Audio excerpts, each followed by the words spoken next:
This footage hides the most disturbing secret. At first glance, everything looks normal as the woman in red walks through her local Walmart, buying groceries. But look closely, she is being followed. This man has been walking behind her, stalking her through many aisles, to the cash register and out the exit, before entering his car and following her out of the parking lot. The woman being followed is 81-year-old loving grandmother Lou T. Harris. After checking multiple retirement home security cameras, there appears to be footage of the same man stalking elderly women in many different outfits, blue nurse scrubs, a healthcare provider t-shirt, and even seen pretending to be a plumber. In retirement communities across Dallas, Texas, hundreds of elderly women started to die in disturbing ways, exactly like Lou T. Harris. We were looking at 700 or more unattended deaths. I've never seen a case of this magnitude. The Dallas police were investigating these deaths as one-offs. They weren't looking for a serial killer. But everything changed on March 19, 2018, when 91-year-old Mary Bartel was attacked in her retirement community. As she's rushed to the hospital, police had no idea that she just outsmarted a serial killer. The year is 2016. Mary Bartel, 91 years old, lives a peaceful life in Dallas, Texas. For the past 4 years, she has called Preston Place, a luxury retirement community, her home with her beloved husband, Don.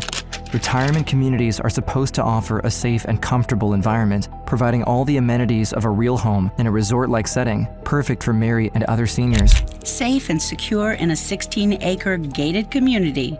It's really nice. The people are just great. Everybody has got such a friendly attitude. They assured us they had never had any issues with security.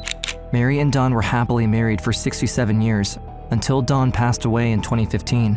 Though she deeply misses him, as the years go by, Mary stays active in her community, finding comfort in her close-knit family. Her routine consists of going to Mass, a daily exercise class, and spending time with her many friends. Mary was a sweetheart. She was just right around the corner from our apartment. But on March 19, 2018, things took a disturbing turn for the worse. At 9:26 a.m., a 911 dispatcher in Plano takes a call. On the other line, an elderly woman's voice is in a panic. She's calling from Preston Place Retirement Home. What's the emergency? We have a neighbor that we cannot awake. It was supposed to be like any normal day. Jackie, Mary's close friend, was on her way to pick her up for their daily exercise class, but this time, something was off. When she arrived at Mary's front door, her friend wasn't waiting outside as usual. She noticed that the door was ajar, so she pushed it open and looked in, and she saw Mary. Mary is lying completely motionless on her bed. Jackie rushes over to her in a panic, trying to wake her up, but she's unconscious. Quickly, Jackie calls 911 to get help for her beloved friend. Rest her place. Is she breathing? We can't wake her up. It's on the way, okay? As the EMTs arrive at her apartment, they check her pulse, hoping there might be a chance to save her. A police officer alerts Mary's son, John Bartel. John and the rest of the family are in a state of shock. Not only do they not know if she will survive, but they have no clue what could have happened or why. Despite being over 90 years old, Mary works out regularly, has an active social life, is quick-witted and independent, and on top of that, she doesn't have any worrisome medical history. Suddenly, and to the EMT's surprise, Mary regains consciousness. The woman lifts her hand towards the police officer on the scene and then points to her own finger, waiting for him to notice this crucial detail. Her wedding ring is gone. Her son, John, he told me she wears that wedding ring all the time. She sleeps in it, she bathes in it. It does not leave her hand. If that wedding ring's missing, there's a problem. But before we continue the story, we want to thank Aura for sponsoring this video. If you've ever looked for your name online, you might have stumbled upon your phone number, address, or even some confidential information like your social security number. In today's digital world, protecting your online presence is more crucial than ever. Recently, Ticketmaster was hacked, and the data of over 560 million users were put up for sale on the dark web. The data stolen includes full names, home addresses and email addresses, phone numbers, and even credit card data. This can not only lead to more spam, but even worse, fraud. Using Aura is a great way to combat this risk. Aura provides comprehensive protection against viruses, ransomware, and phishing attacks. Their advanced AI algorithms continuously monitor for threats, ensuring your data remains safe and your privacy intact. It takes care of all the steps needed to rid the internet of your private information. With your VPN feature, you can browse the internet anonymously, And with their secure password manager, you can create and store strong, unique passwords for all your accounts. Through Aura, you can get all these features in one single app. If you are concerned about your private information getting into the hands of the wrong people, don't leave your digital security to chance. Try out Aura today with our 2-week free trial by clicking the link in the description at aura.com/unseen. Mary and Don were the definition of high school sweethearts. To their children and grandchildren, their love was out of a movie, destined to be together forever. Mary held the memories of Don closer to her than ever since his passing a few years earlier. All the Bartels know that her ring not being on her finger is extremely unusual, and so they search through her entire apartment to try and find any hint of where it could be. Not only is it nowhere to be found, but in fact, every single piece of valuable jewelry is missing. Sergeant Brian France begins to realize he's heard of something like this before.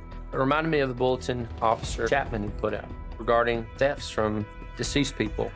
Hundreds of elderly women had passed away over the years, some under suspicious circumstances, some with their belongings missing, yet their deaths were never questioned until now. That's when I get that sinking feeling like, oh my gosh, this is serious. Mary Bartel is rushed to the hospital, clinging to life. Her survival is uncertain, and with it, the chance to uncover the truth. As investigators anxiously wait for news on Mary, they are forced to revisit other cases that bear an eerie resemblance to hers. That's when they stumble upon the case of Helen Lee. It's 6 months earlier, summer 2017, only 9 miles away from Mary. 82-year-old Helen Lee has made the retirement community, Parkview, Frisco, her home for the past 5 years, and has enjoyed her new life surrounded by her friends, but most importantly, her granddaughter who visits all the time. My Grammy was the most loving, caring, compassionate person. Helen worked as a seamstress for over 45 years before retiring and deciding to live in the well-established and popular Texas retirement home. 90-year-old Marilyn Bixler is another resident at Frisco and also Helen's best friend. Both women love going to lunch, dinner, and make any excuse to spend time together. They even live in the same building, Marilyn on the first floor and Helen on the third. The stairwell was constantly unlocked, no video surveillance cameras whatsoever. It's now September 1st. Helen and Marilyn are enjoying their retirement years, but within the span of just a few weeks, both women were found dead in their apartments. Sunday, September 3rd, Grammy never made it to church, so I decided to go check on her. I saw her laying in her bedroom, cane at her side. I trusted law enforcement when they said that she probably died of a heart attack. At first glance, their deaths are deemed not suspicious. After all, it wasn't entirely unexpected to the authorities as they were both in their late 80s, and a retirement home is not an uncommon place for residents' last moments, and so they quickly rule the deaths as natural causes, opting not to perform autopsies. After all, who would want to hurt senior citizens? But something doesn't sit right with the families. Both women were found lying perfectly straight, as if carefully positioned. They also noticed bruises on their arms, and a pair of glasses were found twisted completely backward, but no one did anything.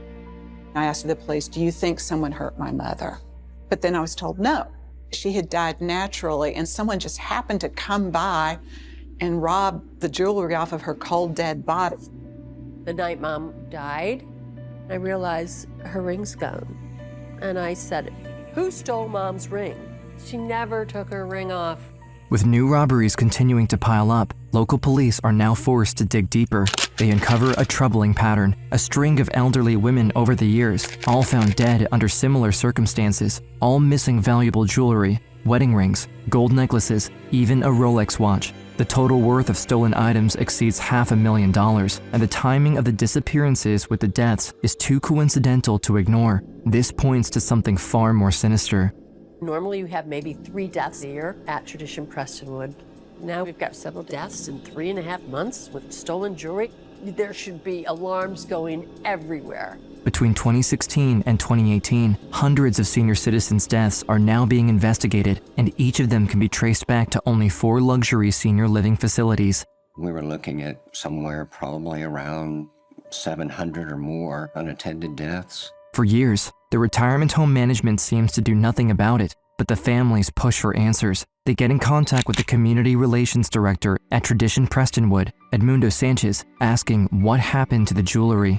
But when pressed with questions, his whole demeanor seems to change, only offering short and indifferent responses. And he said, well, these old ladies hide stuff in their underwear drawer sometimes. He was very dismissive. Residents decide to take action themselves and begin to put up warning posters, alerting everyone about the jewelry thefts and encouraging them to lock their doors to stay safe. The posters, however, are swiftly taken down by retirement home management, who claim they were not approved and could cause unnecessary worry and stress among the residents. Something was not right. The community relations director said it was sudden, heart attack, she just dropped dead. Finally, after many complaints, in the fall of 2016, detectives decide to look into the situation more and bring Edmundo Sanchez into the police station for questioning. Detective Allen, badge number 7025. And I'm Edmundo G. Sanchez. My title is Community Relations Director. What do you think has happened to the children? The only ones that were up there that were not supervised were the paramedics. The families claiming that their mom had jewelry and it was missing. Miss Purdy passed away in her bedroom. I looked in and the paramedic immediately ushered me out. Is there a staff meeting talking about growing issues about what just occurred? Yeah, we're all like, come on, this has to stop. The casual tone of his response alerts some of the local police. Now, getting even more suspicious, the sergeants start inquiring about surveillance footage in all the retirement homes. To their surprise, it's revealed that not only are cameras limited overall, but at Preston Place specifically, there are no cameras on the 3rd or 4th floors, meaning that almost all of the doors and exits are unmonitored. It seems like it would almost be too easy for someone to slip in and out unnoticed. Sergeant Davis told me something is fishy. Something about this is not right. The police pursue every possible lead, even questioning the paramedics on the scene, but without physical evidence, suspects, or anything substantial other than the missing jewelry, they quickly reach a dead end. The paramedics, they're all cleared. No one touched the body, it was covered up. The case is closed, no arrests are made. But things took a turn on March 19th, 2018, when 91-year-old Mary Bartel was rushed to the hospital. Her case mirrors the others from the past 2 years, but this time, her survival could mean answers. Answers that could finally lead the police closer to the truth. I thought I would die. I'm not afraid to die, but I didn't die that way. March 19th, 2018. It's a typical Monday morning at Preston Place retirement home. Mary is in her apartment, at her computer, writing an email to her children when at approximately 8:30 a.m., there's a sudden knock at her apartment door. I heard this very insistent rapping at the door. Mary, assuming it's probably a friend or a trusted staff member, unlocks her front door to greet the person, but as the lock clicks, a tall man pushes the door open. In a panic, Mary tries to keep it closed, but the man forcefully enters her apartment. That's when Mary notices something disturbing. The man is wearing green rubber gloves. I knew instantly when I saw those 2 green rubber gloves, my life was in grave danger. He said, "Don't fight me, lie on the bed." He grabbed a pillow off my bed and just forcibly pushed down very hard. I felt as though I could not breathe. The man towers over the frail 91-year-old Mary. She tries to fight back and push against him, but she's clearly outmatched. His strength and height overpower her in only seconds. In a last moment of desperation, she attempts to reach for her life alert on her neck, but her arm is pinned down. Mary passes out. Suddenly, the door creaks open. However, this time, it's actually one of Mary's friends coming to get her for their morning workout. The scene horrifies her. Her friend is motionless, unresponsive, and stuck in an unnatural position. Something is wrong with Mary. She rushes to call 911, hoping to save her in time. On the gurney, against all odds, Mary opens her eyes. In a struggling breath, she urgently gives police a full description of the man who did this to her. Detectives can now start a thorough investigation with Mary's precise description and canvass any possible witnesses, including all employees of the retirement home. they uncover multiple reports of a suspicious individual lurking on the premises with the exact same description that Mary gave. The suspect has been seen on numerous occasions visiting the 4th floor and has stated he was there to check for pipe leaks. 5'10", 180 pound, dressed in a clean suit, carrying a satchel. Around the same day and time as Mary's attack, a phone call was made to police after a stranger was seen loitering around his own car for hours in the retirement home parking lot. The concerned caller took note of the license plate. When police look up the car, they find out it's registered to someone with the name of Billy Chamirmir. Billy is a 46-year-old man. He perfectly matches Mary's description. He also works in the medical field, or so it seems. After looking at security footage, at first glance, he appears to be a nurse, a plumber, a maintenance worker, and everything in between. Now, detectives start to better understand his tactics. The man enters facilities thanks to random uniforms from his previous jobs and unmanned doors. Police decide to take an even closer look at him and discover more suspicious behaviors. In his criminal record, they see DUI charges, and the most alarming, Chamirmir has been arrested for trespassing a retirement home in 2016 when he pretended to be a maintenance worker to gain entry to elderly's properties. If this suspect is a killer, he is a man who has access to medicine, keys, vulnerable citizens, and could potentially have over 700 victims and is currently walking free. What police know is that he changes appearance, jobs, vehicles, and identities, making his way through 4 different retirement homes with ease without ever being caught by authorities. Tasked with the impossible job of catching someone who seemingly doesn't exist, all resources are focused on finding this man at all costs. There's a suspected serial killer on the loose. It's now March 20th, 2018, one day after Mary's attack. The suspicious vehicle from the previous day pulls into a nearby Walmart, only 5.7 miles away from Mary's apartment. Walmart has cameras all over the place, all over the store, able to watch his conduct for hours at a time. At 2:30 p.m., the security cameras capture Billy walking through the store. If you look closely, you'll notice that he's following one person specifically, an elderly woman dressed in red. The man mirrors her exact movements and stalks her through aisles for over 20 minutes. As the woman casually finishes her shopping and gets back in her car to go home, she doesn't notice the suspicious vehicle and the man from Walmart still following her out of the parking lot.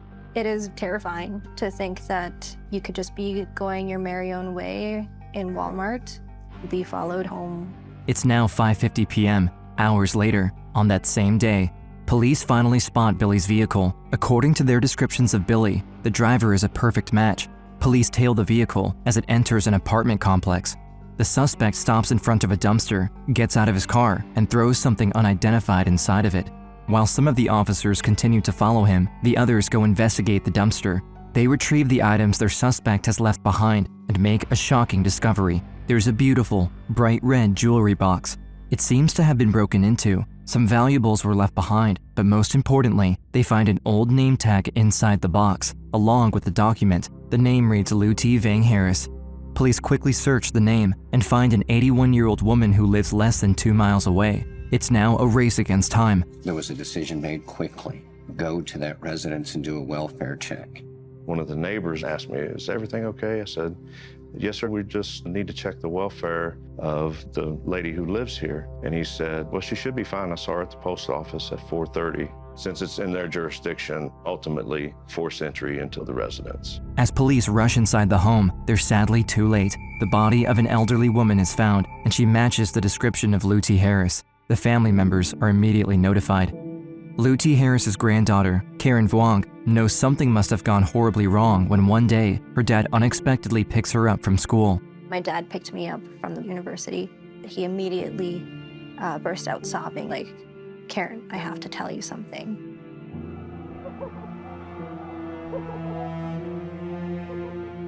She's gorgeous, and she loved dressing up. She had a little kid smile. We'll never understand or know why he chose her, of all people. I was at the place where I was already terrified, triple checking the locks, making sure that no one was following. Initially, Lou T. Harris's apartment showed no signs of a break-in, and no details seemed suspicious, but because of the previous discovery of her jewelry box in the dumpster, the search for the suspected serial killer reaches a new level of urgency. The police, who are still following his trail, take action and finally arrest Billy Chemirmir outside his apartment complex in Dallas. All evidence points him to being the one who killed Lou T. Harris only 1 hour before his arrest. Sources say suspect Billy Chemirmir is being held here at the Dallas County Jail on a capital murder charge. He is taken down to the police station and immediately put inside the interrogation room. Billy feigns his innocence and confusion when confronted with his actions and the evidence. Keeping his cool, the detective presents him with irrefutable proof of his guilt.